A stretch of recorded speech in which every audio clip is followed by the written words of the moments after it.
Okay, good evening, everyone, everybody. Whether you're tuning in locally or from overseas, welcome to the very first sessions of the SIM Online Masterclass Series Season 4. My name is Sean, and I'm from the Local Engagement Department. And the topics for today is how to become a successful negotiator. Very interesting topics today. Now, please note that these sessions will be recorded and we will upload the recording to SM YouTube channel 1 week after these sessions ends. So just a gentle reminder, if you do have any questions along the way, please feel free to type your questions in the chat below. Our speaker and staff will assist you to answer your questions. Then there will also be a short briefing for the MSc Management in International Business program after the masterclass. So let me introduce the speaker for today. Ms. Celine Foss is a lecturer for international negotiation and also the program director for MSc Management in International Business program. She manages, supports, and develops operations on the Masters in International Business program in Singapore, Beijing, London, Paris, Berlin, and Grenoble. So without further ado, let's welcome Ms. Celine. Ms. Celine, over to you. Thank you, Sean. Thank you, Sean, for introducing me. So we will start with a little masterclass. Let me share my slides. Okay, can you see them? Sean? Yes. That's good. Great. Okay, doke. Thank you for introducing me. So yes, I'm Celine Foss, the MSc MIB Program Director, and I'm actually sitting in Singapore at the moment, even if I work in Grenoble, because I'm here teaching our students on the program at SIM. So this masterclass session will be an extraction from the module International Negotiation that we have on the program that I teach on the MIB a little bit all over the world, but also other programs. And the title is How to Become a Successful Negotiator. Now, negotiation is an important skill because it is really the starting point from which all commercial transactions occur. It is a reality within a company, between services, departments, between management levels. So you might as well become excellent at it. Of course, an essential skill, no matter what field or industry you're in. And that's why this module is really a core module on all the master programs we have. And of course, considered one of the most important skills in business, as it unlocks so many opportunities for you as a person, professionally and personally. The module now, International Negotiation, is a 15-hour module on the program. It emphasizes on how to best or how to become a skillful negotiator in an international environment. Now, when international environment, it has a huge impact culture on negotiations. So that's really a whole session on the module, but we're not going to go too much into the cultural factor in negotiation. So on the program, we teach the students how to best prepare, methodology, vocabulary, but especially the experience through negotiation simulations and scenarios. The more our students experience, the more they can improve their skills.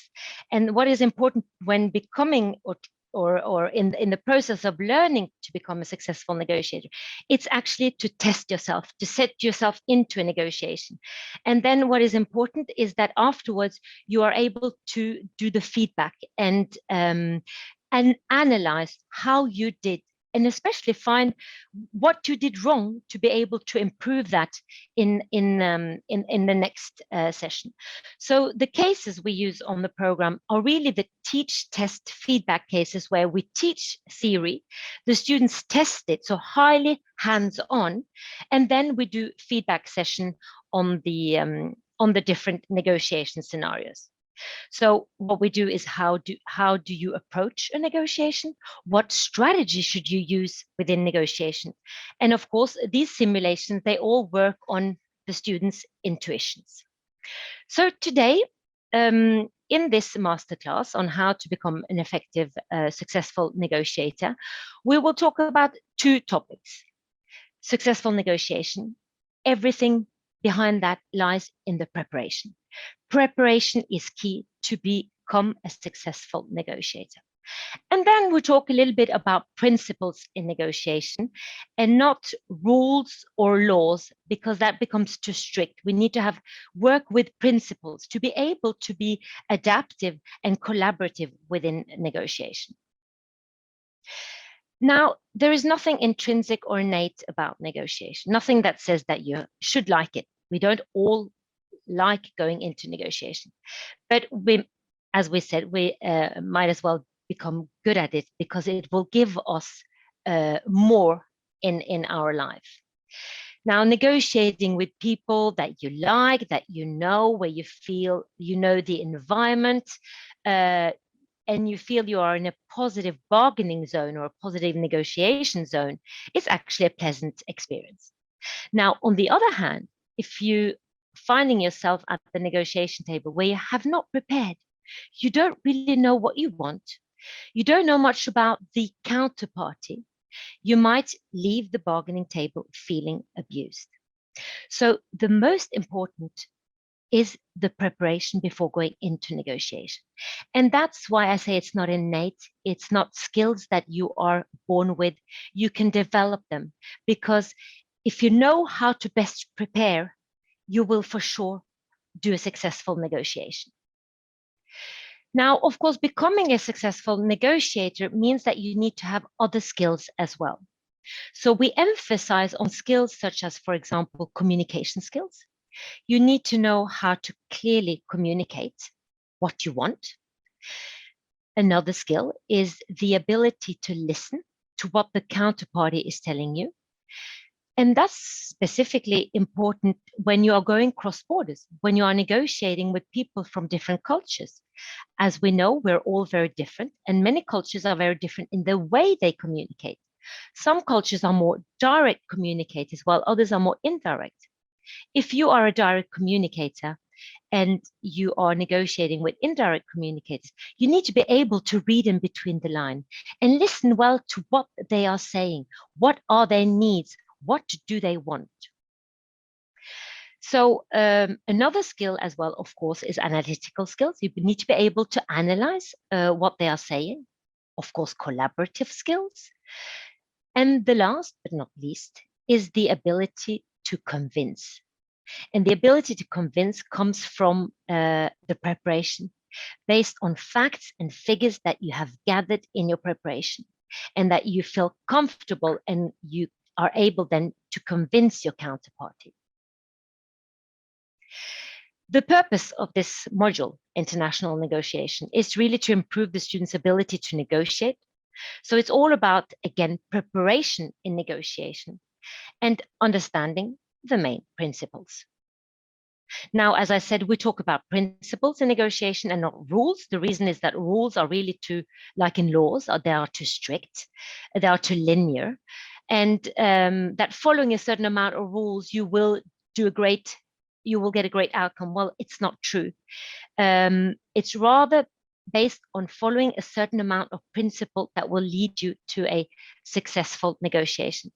And principles also gives you the ability to be collaborative and creative.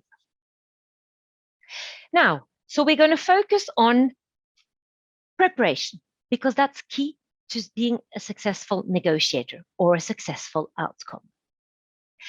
So here are the 4 steps that needs to be done before entering into the negotiation. This will give you confidence, and this will give you the possibility to communicate clearly, and also the ability to convince, as I said. Again, 80% of a successful negotiation is the preparation, and 20% is the negotiation itself. You need to assess different things. Yourself, so that's the self-assessment, the counterparty, the other party assessment, and we will go into that. And then you need to understand the environment that you're in. If you're in your home country, you need to know, who the clients are, who the competitors, etc. Now, environmental assessment becomes even more important, and it's time-consuming if you go cross borders. And that's here where we talk about in the module, really emphasize on the cultural side, how that impacts on negotiation. And then the first thing you do, of course, is the situation assessment. So a successful outcome lies in the preparation. So let's start with the situation assessment. There are two types of strategies. The first strategy is distributive negotiation strategy. That is about getting as much as possible for yourself. And you don't really care about what the other party needs. So examples of that is buying a used car, negotiating a hotel room, things on the market, a carpet, whatever. That's really the typical distributive negotiation. And that's what most people think negotiation is. Now, in business, in your professional life, you will be rather using the integrative negotiation strategy. And that's what we're going to come to. So what is distributive? It is a position-based negotiation. Distributive is usually quite difficult, and it becomes rather more competitive and conflictual, can become conflictual. It's about obtaining as much as you can for yourself. You're not really there to understand the counterparty, or you're not there to build any trust or relationship.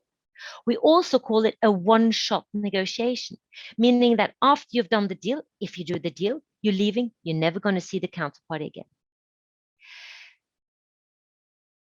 Don't confuse now when entering into a distributive negotiation. It's important because I'm sure we've all done it. Well, I know I have done it. It's sometimes confuse it with competitive motivations, where you actually forget what you want, but you try to beat the counterparty. When you negotiate, you should not try to beat anyone, but rather focus on what you can obtain. That's why the preparation is so important, because in the preparation, you have clearly set your goals. Have you chosen the right strategy for yourself? Have you chosen a strategy to beat the competitor or the counterparty? So be careful when you prepare on that. So you really need to work within your position. The position is the what you want, and concentrate on that and to achieve that. The tactics in this type of negotiation is really to search for the opponent's weaknesses. As I said, you're not there to understand him, but all the questions you ask will be strategic so that you can actually use them against him. How and when in this type of negotiation to make the first offer. At the negotiation, when somebody makes the first offer, that's what we call the anchor point. So when someone anchors, that's when the negotiation don't start. Let's say you are buying a used car. You're meeting the person in a parking lot to look at the car and negotiate the price. Because in distributive negotiation, there's usually only one item that you will be negotiating, maximum two. And what is that item? Well, that's the price or the money. The second item can be time. So in distributive position-based negotiation, one item. That's why you can't create any value. You are there, if you're the buyer, to pay the least possible price, and the seller is there to get the most possible price. Based on how well they have prepared, what are the arguments they give in the negotiation, the convincing will help them in being a success in the outcome. So there's more a rigid attitude. You don't give too much information away, but you're trying to get as much as you can from the counterparty.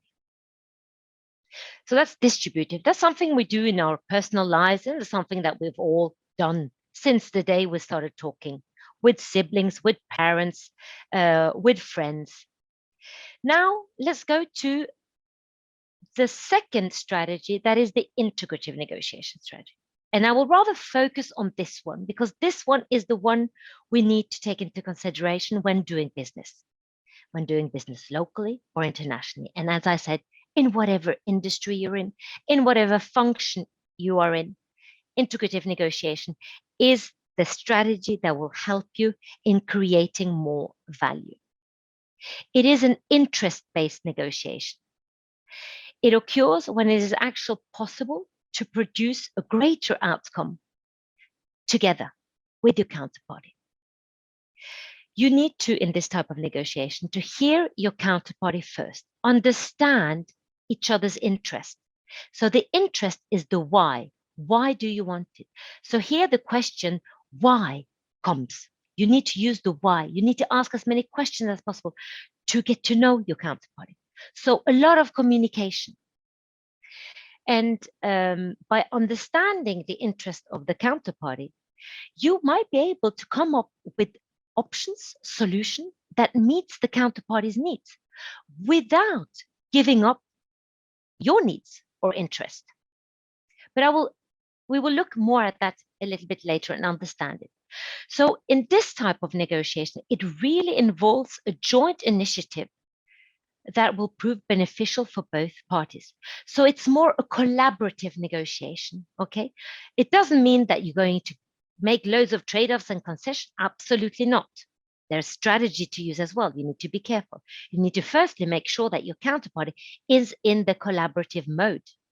Because if he is, and you start communicating your interest, you will see that you will be able to create more value and leave the bargaining table perhaps with a better deal than what you had prepared for.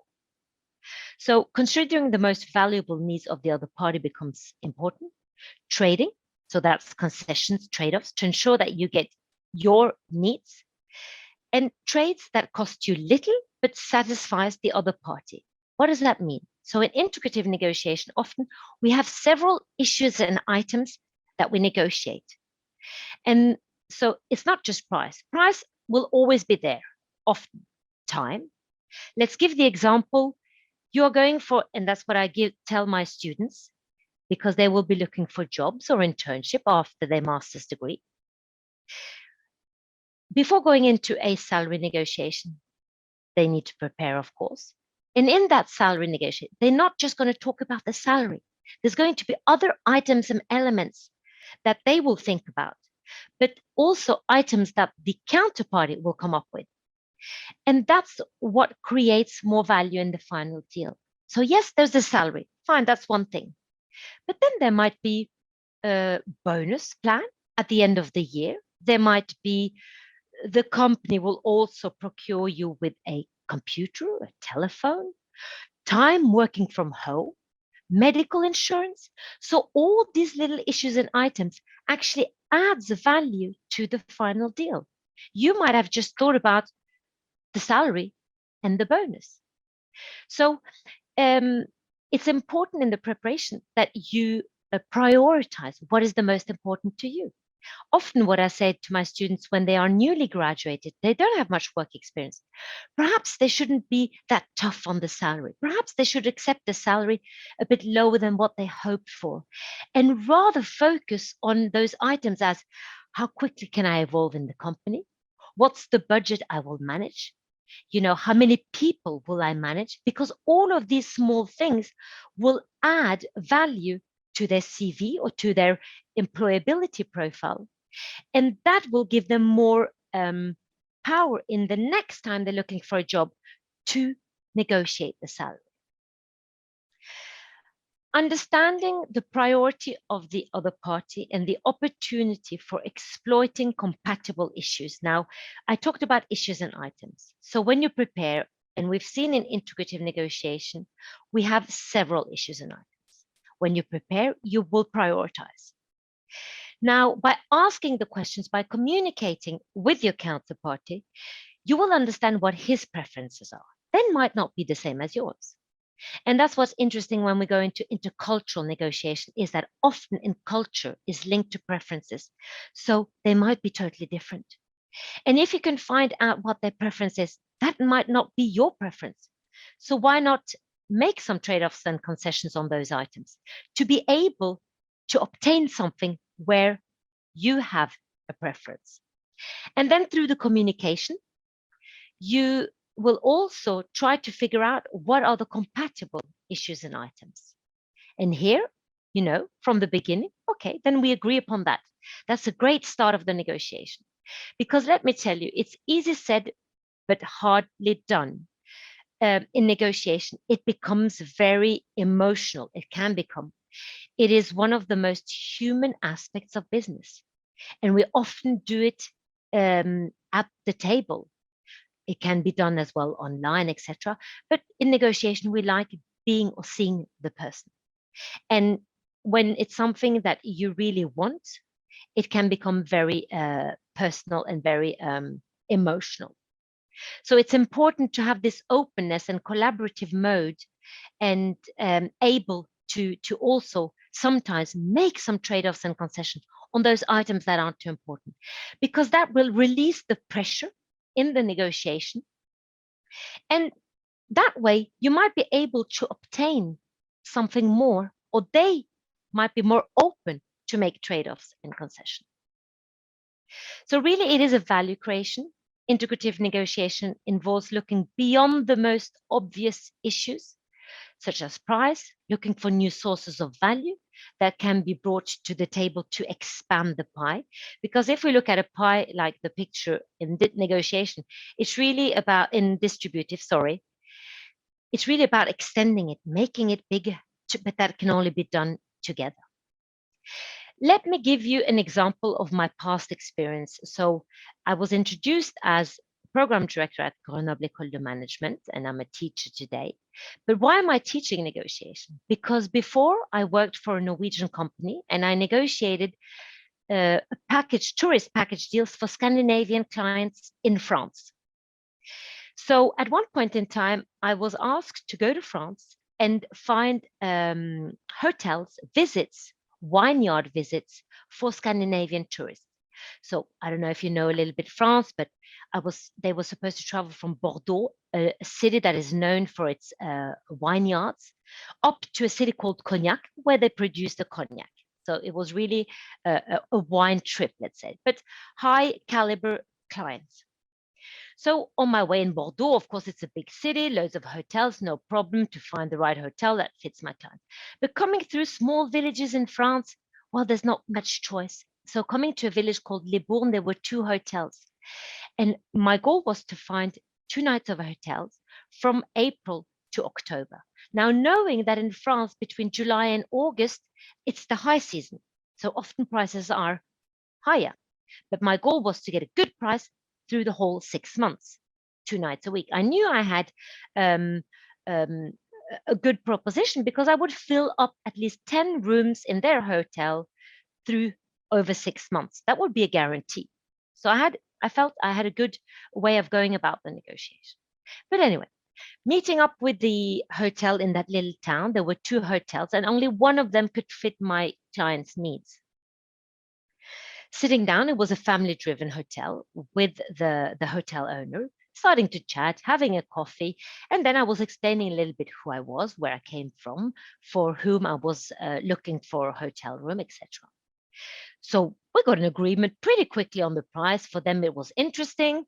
And then he asks me, what are you doing now? Well, I'm going to go to a place called just beside Saint-Emilion. It's renowned for its Bordeaux wine and Saint-Emilion wine in France. To find a vineyard for my clients to go and visit and taste the wine and perhaps have a lunch. He looks at me and he says, well, my brother has a vineyard in Saint-Emilion. So by communicating my interest, what I was doing, I ended that day with hotel room, with a visit in the vineyard, with a lunch at the vineyard with beautiful wine for my clients, an evening in the restaurant, or evening where they could employ their chef, etc. Just to tell you that integrative negotiation, as long as you're open to collaborate and communicate, you might leave the bargaining table feeling successful, but also creating more value. So I created more value for me, but I also created more value for the hotel owner. His brother would get clients over, and of course they would buy loads of bottles. So here was really a win-win negotiation. Now, we've done the first part of the preparation. We need to think about the situation assessment. So what strategy, distributive or integrative? In your professional lives, I hope you will choose the integrative one, okay? That is more collaborative. Now, when that is done, when you understand both and you know which one you're going to go for, it doesn't say that you can start with a distributive negotiation and it can actually end with an integrative one, because by communicating, you will understand that there are much more actually to discuss. There are many more resources on the table, so it can become an integrative. So that's done now in your preparation. Now there is the environment assessment. Very, very important, specifically if you go cross borders. Okay. You need to understand the cultures. And honestly, so many companies today or in the past has gone cross borders. Examples of Google, of eBay, American companies going to China. Disaster. They didn't understand the environment that they were in. They hadn't done the preparation. So environmental assessment is really important. Now, if you stay local, it is important to understand it. You need to know the environment. You need to know the market, knowing your customers and your suppliers. You need to understand who your counterparty is in this whole puzzle. Who are your competitors? So those are also things that can be prepared, and that's great. You can become a specialist, an expert, and more you know, more power in a way you will have at the negotiation table, because you will have the facts and figures to be able to convince. So again, if you are in a foreign market, in a different cultures, it doesn't mean we study all the different cultures, but it means that in your preparation personally, if you are going, for example, to another country, you are going to read up on that country. Let me quickly give you an example. I am Norwegian, but I live in France. I have a lot of Lebanese students. I've worked a lot in Lebanon, not in Lebanon, but with Lebanon. Are you going to Lebanon to do a negotiation? You need to expect to stay 3-4 days. Have you prepared? You know this because you've understood the culture, because they will only do business with you or negotiate with you if they know you. They might invite you to their home to eat dinner with their family, their spouses, their children, their aunts, their uncles. You might finish in a bar having a drink, and you might start or negotiating the next day. Being aware of that will give you more, how can I say, will give you more context of the environment. Now, if you go to Norway, you're going to negotiate a deal in Norway. You might expect just to stay a couple of hours. The Norwegians, they might, I'm exaggerating a bit, but they might just book a meeting room in the airport and sit down for a couple of hours, 2-3 hours, the time it takes to sign a deal. And you say, thank you and goodbye. They're not even going to show you Oslo, the capital. So just to tell you that it's very important to understand where you're going and the culture in the international context. So that's the environment. So that takes time in your preparation, okay? And that's why we keep saying that 80% is preparation, 20% is negotiation.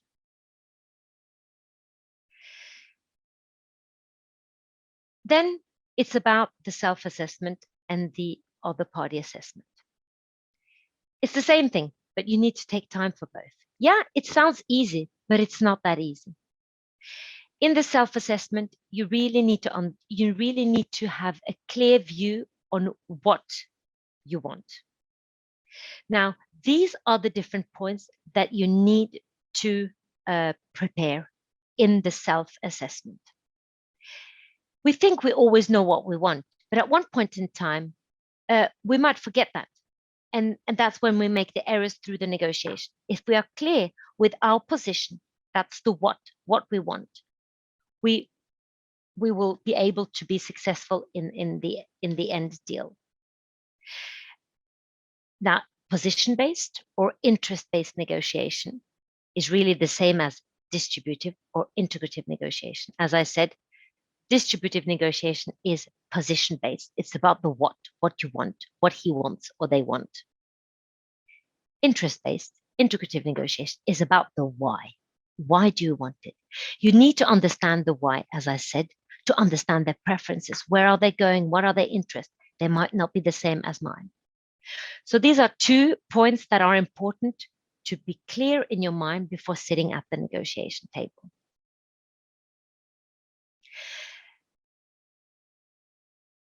Alternatives, as we call it, BATNA. Best, that stands for best alternative to a negotiated agreement. That are your alternatives. What will you do if you can't get a deal? It's not really why you're walking away, but it's actually what you have.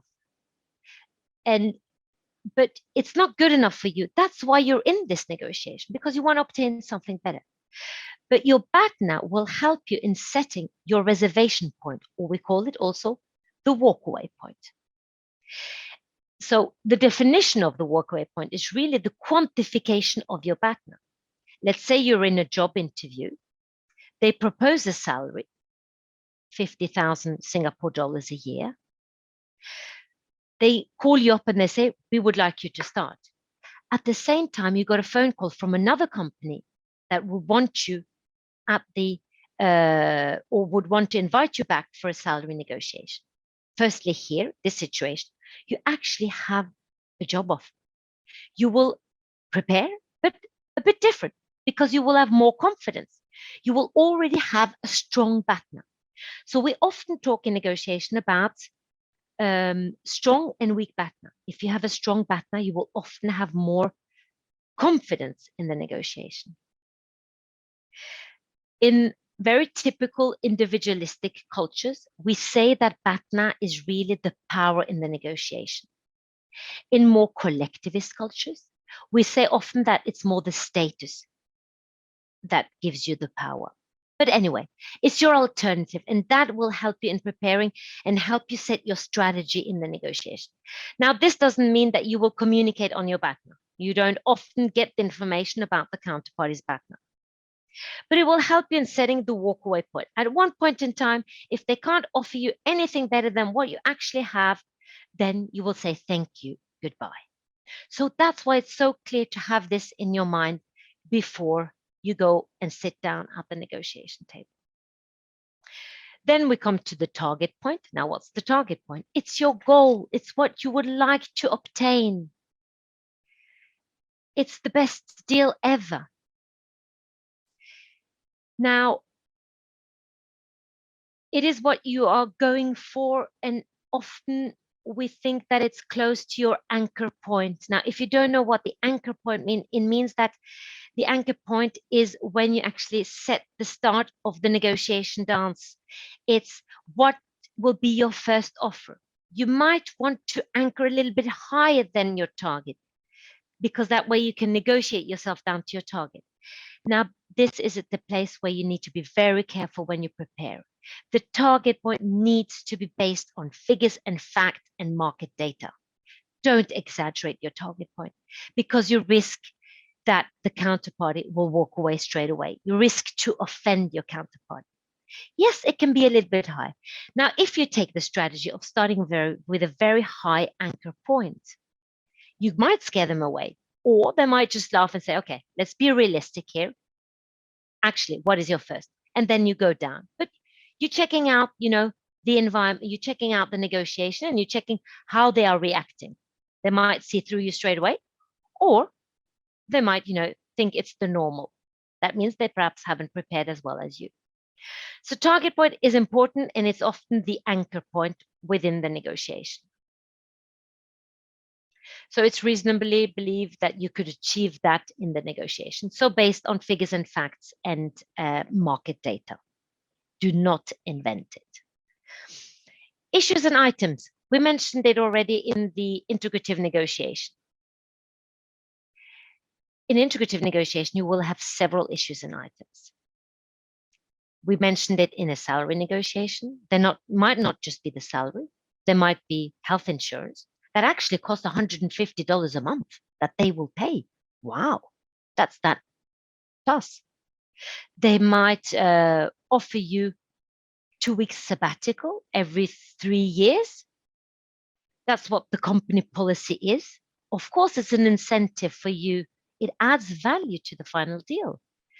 What does it give the company? Well, employee retention. If you're in a country, well, that is not France. In the US, they have 10 days of holidays per year. So if you're in a country with only 10 days of holidays per year, that little 2-week sabbatical every second or every third year, well, employers are going to stay in the company, aren't they, to get that, because it becomes important, and that adds value. I mentioned bonuses. I mentioned, time working from home, etc. So all of these issues and items needs to be prioritized. for you. And, you know, of course, they have a prioritize for your counterparty. And through the negotiation, you're going to figure out what their priorities are. You're going to figure out what are the compatible issues. Let's say that the company wants you to start on the 1st of September. You actually booked a holiday from the 1st of September to the 15th. That means that there's going to be a negotiation in this. And here, if you are okay to start on the 1st of September, if you haven't booked that holiday, then that is a compatible issue. You don't need to negotiate. So it's something that you want. It's the same. So that's really the self-assessment. Now you do exactly the same for the other party assessment. But here you need to assume. You need to assume what they want. You need to assume what their interest is, the why. You need to assume that they have a background. If it's the recruiter, you know he has other candidates for the job, but he invited you. So there was something with you that he was interested in. So now it's up to you to convince him that you are the right person if you want the job. You can't really figure out what their reservation point is, but when you start the negotiation dance, you start communicating. At one point, one of you will anchor. That's where you know if you're in a positive bargaining zone or a negative bargaining zone. That's also often you don't know where the limits are because the limits are the reservation points of both parties. But at least you will know, you will be able to situate yourself. But you need to do the same with the counterparty. And as I said, you can only assume. But here, an important part is to think about the questions you will ask your counterparty. Those questions will help you in confirming your assumption that you made or not, but it will help you. So questions, ask as many questions as you can, the why, etc. So that's really the preparation. If that has been done profoundly, correctly, you will have confidence. You will know exactly what you want, why you want it. And I have been coming back a lot to the why. Let me just give you an example, a very simple one. And unfortunately, too many business deals ends up like that because we don't ask enough about the why. We have two sisters. There is one orange left. They both want the orange. Oh, my kids would fight over it for sure. I would come over, I would cut the orange in half and give them. It's fair. They both will be happy. It's fair. But perhaps something will go into the bin. There will still be resources left on the table that has not been exploited because they didn't ask the why. If one of the sisters asks, well, actually, why do you want the orange? Well, I was thinking about baking a cake, so I just need the peel. Oh, says the sister. Well, I'm just going to make myself a juice. Here, by asking the why, they're not going to cut the orange in half. One sister will get all the peel. The other sister will get all the juice. They've exploited all. There's nothing more to negotiate. They've exploited all the resources. So the why question is important and think about them in advance. Do them in your preparation. And then you will have a successful outcome. And that's what we all hope for. And why not leave the bargaining table feeling you've done a great deal? And they also leave the bargaining table feeling happy. Because when we talk about integrative negotiation, it's also about relationship and trust. And perhaps you're going to make a new deal later on. Perhaps those are people that you will be working with.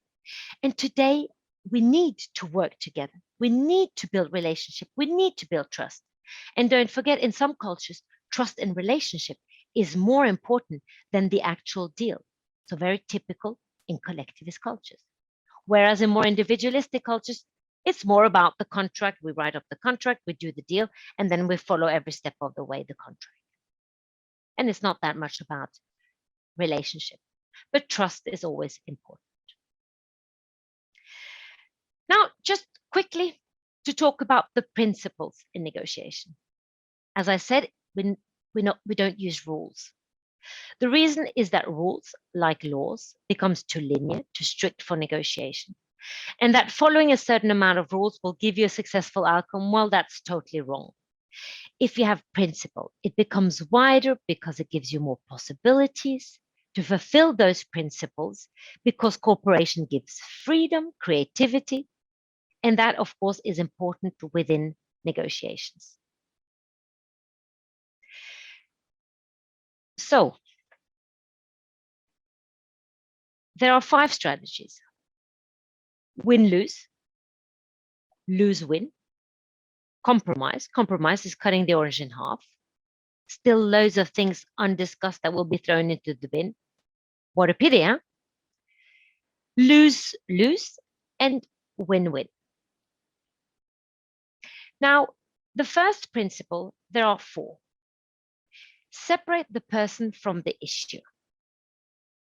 This is at the negotiation table.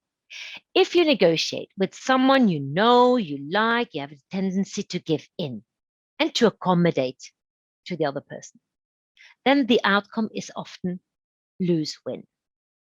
On the other extreme, if you don't like the other person, he has offended you or whatever, you have the tendency to play win-lose.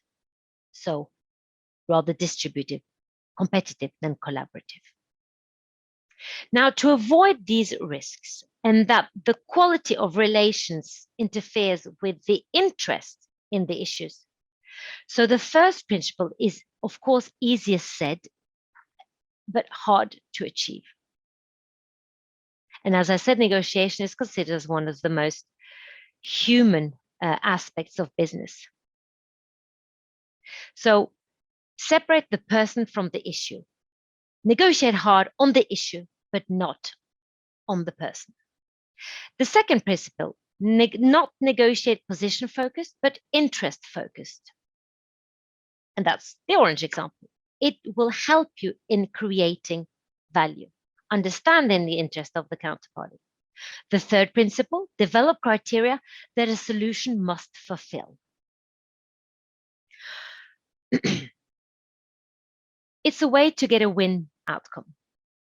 Now, often people are proposing a quick solution to a problem, but this often ends up in negotiating position that ends up with a compromise.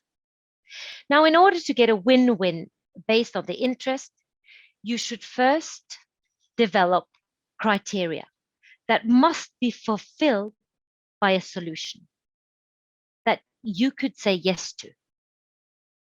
Or in other words, what condition must be fulfilled, or what condition must be a good solution that you could say yes to fulfill. Now, let me illustrate that a little bit. If you need to choose a restaurant and you want to make sure that the person you invite will like the restaurant, you could always ask the person, what are the criteria for a good restaurant? You would immediately get the person to tell you some conditions that must be fulfilled for him to be happy with your choice. He could say it needs to be a small menu, there needs to be candle lights or white cloth on the tables, not too much noise. So this will actually give you much more to work on to find a solution and options to fulfill. So you should have different options to choose from. So the fourth principle is, before creating a solution, agree on a certain conditions that must be fulfilled by a solution that you can say yes to. At that stage of the negotiation, we would have a set of criteria for both parties, and you will find a win-win solution in the moment that you find an option that fulfills all the criteria. Voila. So this is a little amuse-bouche, as we say in French, from the international negotiation module. That is a 15-hour module. I hope you enjoyed it. I will give Sean the possibility to organize if there's any Q&A. And then I think, Sean, we will go over to presentation of the MSc MIB program. Thank you so much for listening to me. All right. Thank you, Ms. Lin. Okay, that was really an insightful sharing. I definitely learned a lot from this sharing. I guess it's all about, preparations. The better and extensive you prepare, the better chance we have when we negotiate. Okay, so let's come. If you have any questions, please feel free to type into the chat, or you can even unmute your mic to speak to us. Okay, any questions do we have over here from the chat?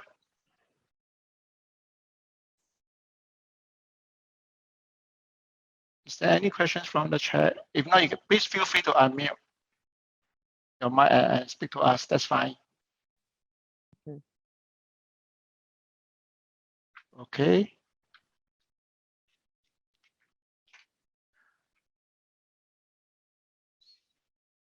Oh, thank you, Jonathan. Okay. It's very well received, Ms. Lin. Well, I'm happy. I'm happy. Very happy.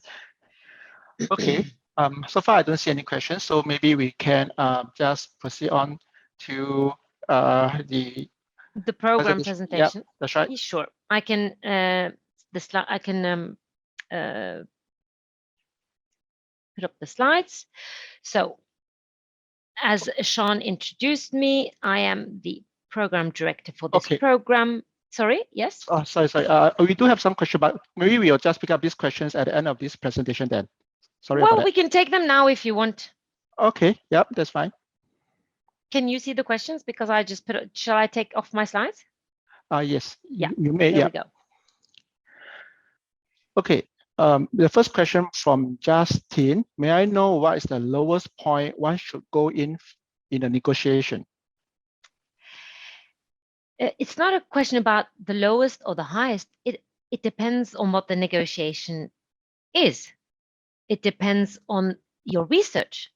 The research, the preparation will give you the information to set your target point. I suppose when you say lowest point, could that be the reservation point? The lowest, your reservation point, you often create it based on your alternatives.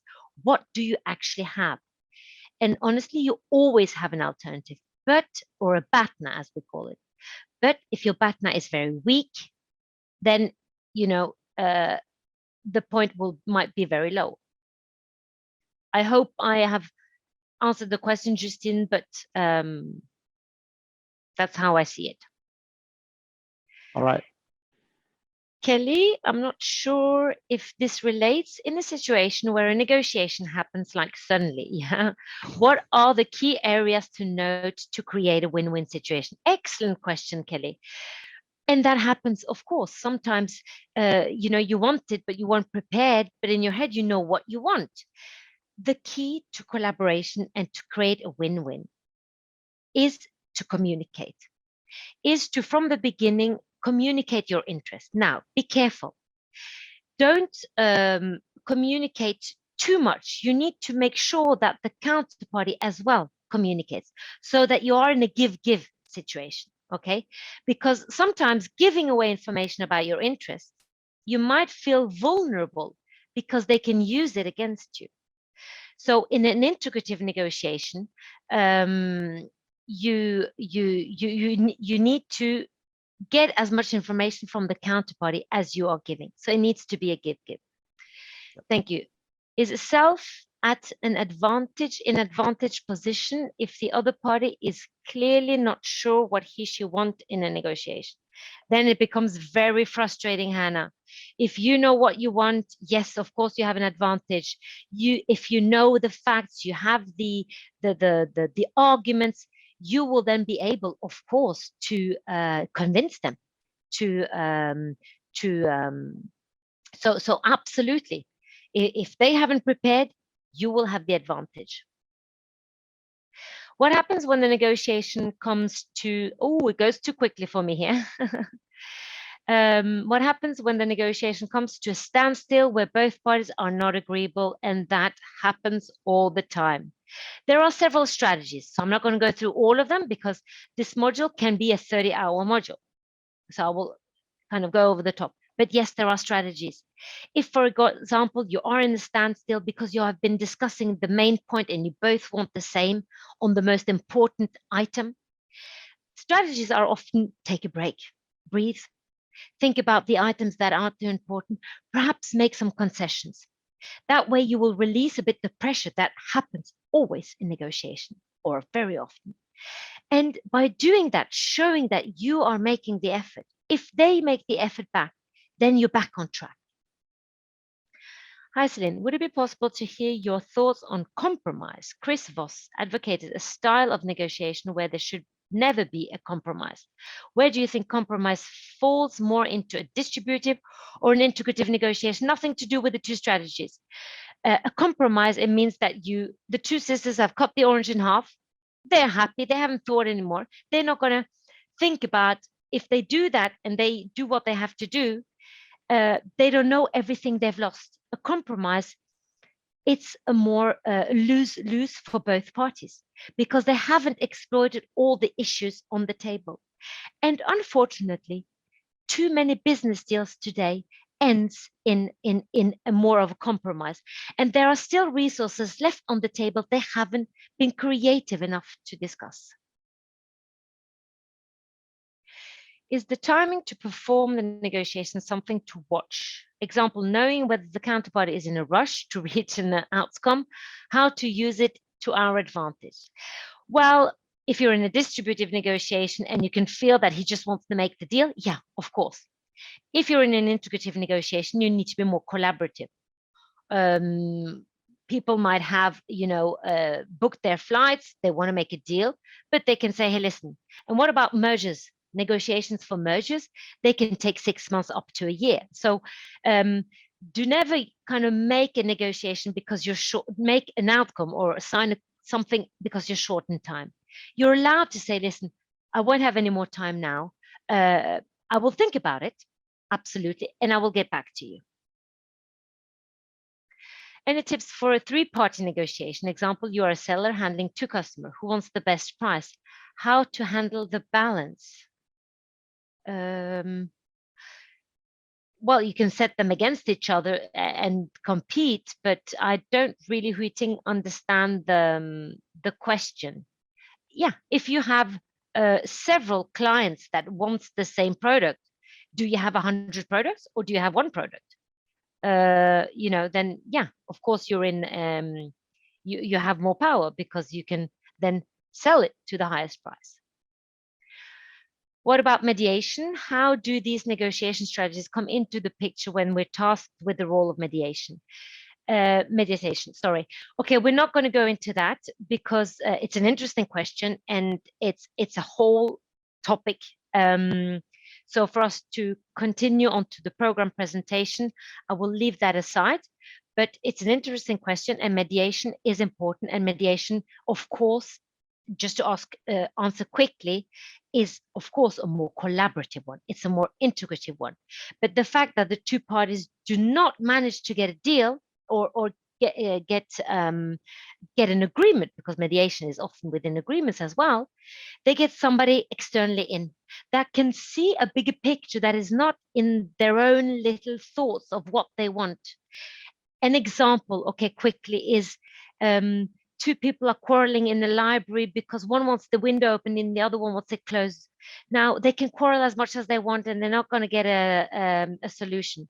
The librarian enters and said, why are you quarreling?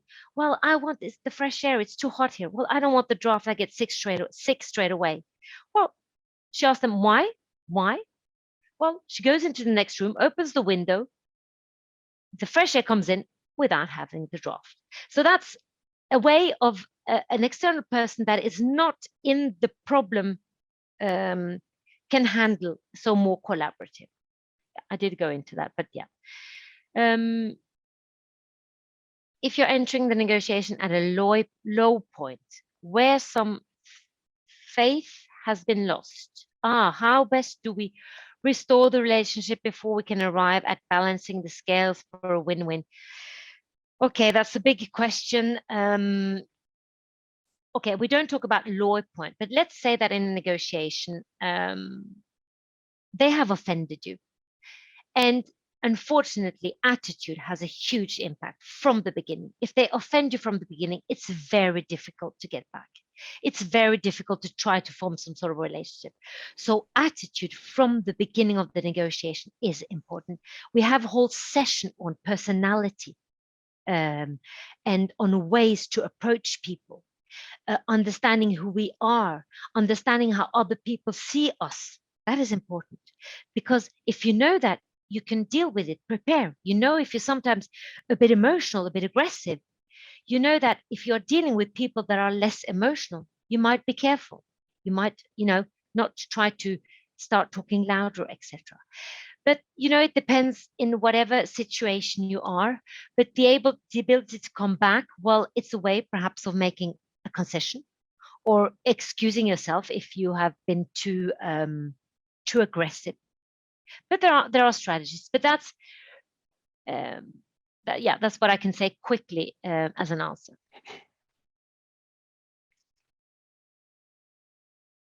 Follow up. Okay, shall we, Sean, take the last question now? Okay, we can take this last question before we move Okay. on to the briefing. Follow up with compromise. Do you consider it as a win-win situation? Negotiation? No. Well, no, it's not a win-win. A compromise, as long as you've left, a compromise often leaves resources on the table. Okay, so you can think it's a win-win. You can leave the bargaining table feeling happy. You got what you wanted, without understanding or knowing that there are still resources on the table that you have not exploited. So it means you haven't created value. You might think it's a win-win, but it's actually not, because you haven't gone into asking the why question. Because by asking the why questions, you are able to expand the pie. You are able to create value. Okay, all right. Okay, thank you everybody who asked the questions, and hopefully you have got the answers that you need to. All right, keep the questions coming. We will address them later on after the briefing. So over to you, Ms. Celine, for the program briefing now. Okay. Thank you. So this is more of an administrative, but it was actually very fun to do this masterclass, and I hope SIM will invite me again. So the MSc Management in International Business Program. Let me just say firstly that what I'm presenting today, the structure of the program is changing from September 2022. The fact that it has not yet been confirmed or validated by CPE, the Singaporean government, we cannot present the new structure, but I will talk about it, so I will explain it. If you really want to understand the new structure, it's already on the Grenoble Ecole de Management website. And if you have more questions about the program, then I invite you to contact me, and we can have a team session and talk about the program. I'm available for that, because it is an investment in time and in money. So it's important. And as I often say to applicants, it's important for me that you made the right choice. I'm not there to sell it to you. I want my students in the classroom to be happy and that they made the right choice. Okay, so that's clear. A picture of Grenoble Ecole de Management. Grenoble is the city on the southeast of France, surrounded by mountains, by Alps. It's the main campus. Sean mentioned it. We have a campus in Paris. There's a campus in Berlin. There's a campus in Singapore with our partner SIM, of course. So we're a little bit everywhere. Of course, this year, it's not open on all the campuses because of the pandemic, unfortunately, but we will get there in the future. Now, so just a little bit quickly about the school, Grenoble Ecole de Management. It's a school where we have loads of different master's programs. We have the MIB, we have a lot of master's MSCs taught in English, so fashion design, marketing. MIB is typically the generalist MIM program.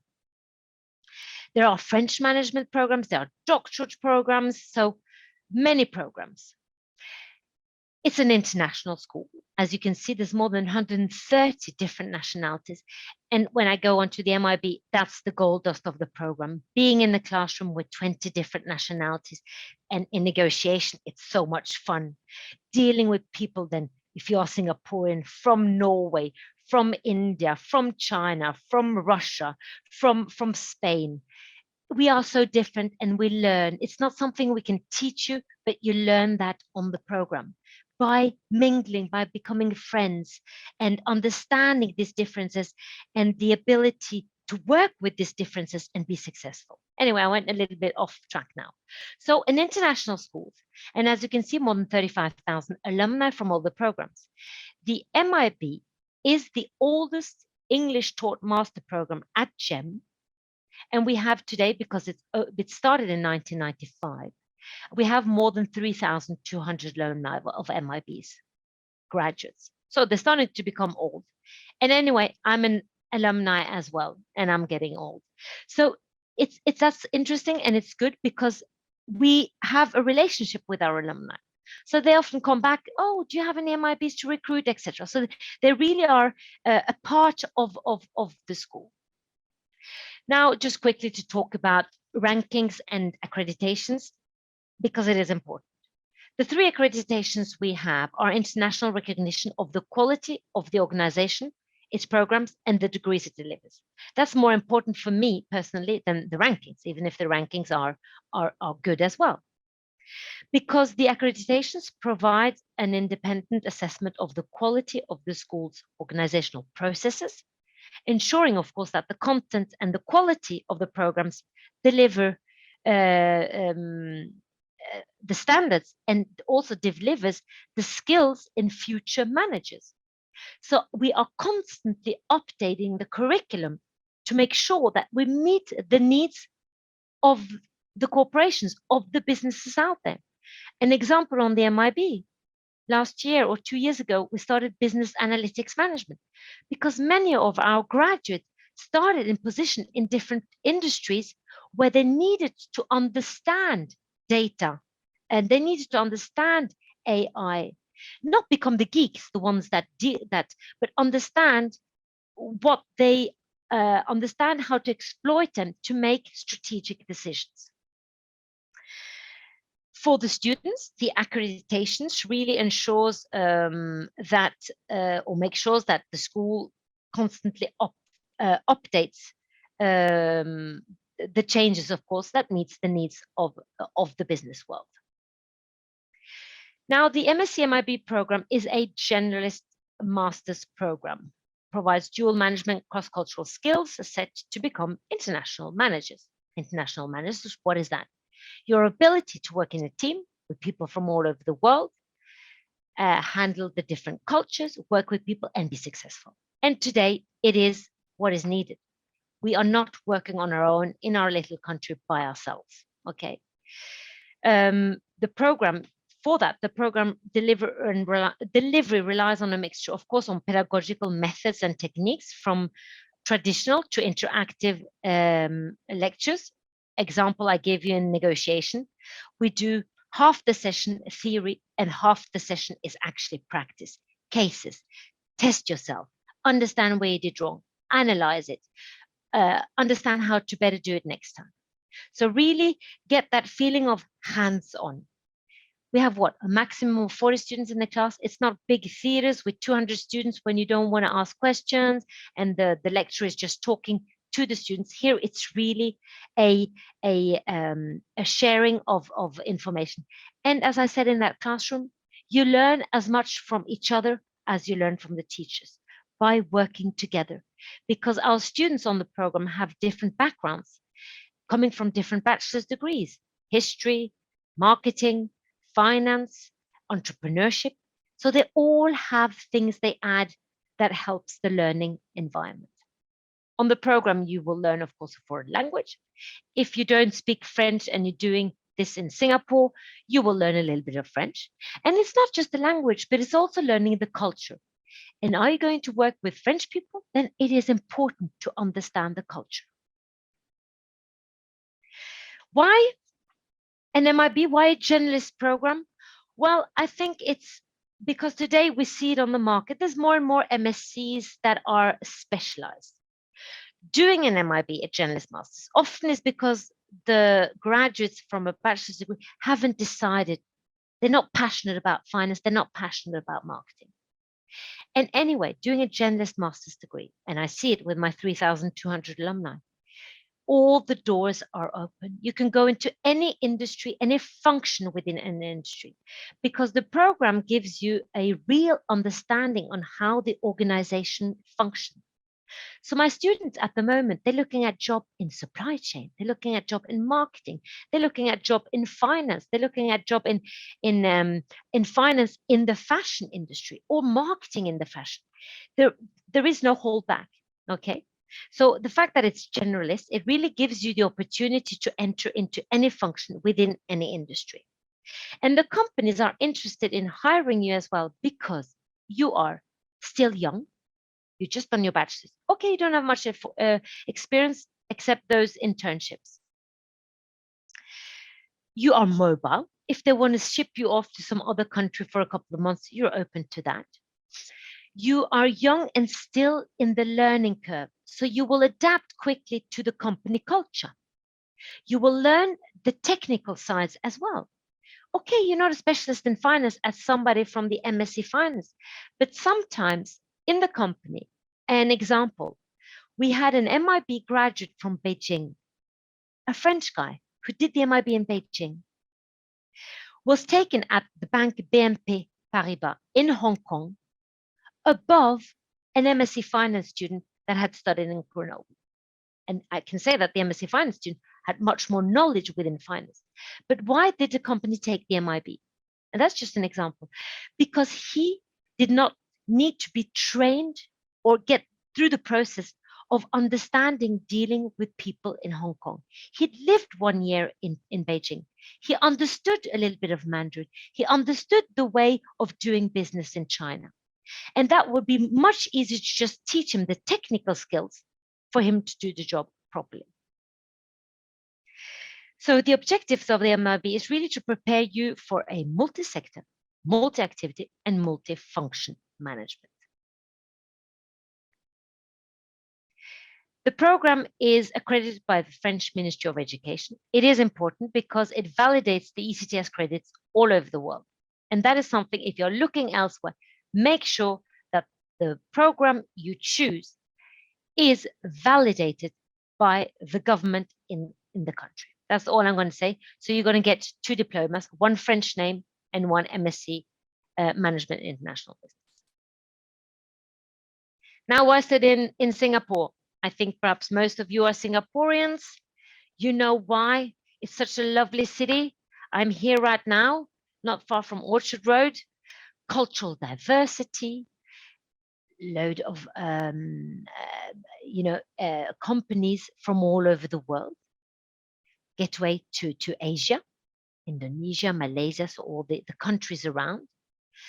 And unfortunately, for the last 2 years, we've not been able to do this longing international study trip, but hopefully we will be able to do it next year. And that would be, I suppose, Hong Kong. We have a lot of alumni working in Hong Kong.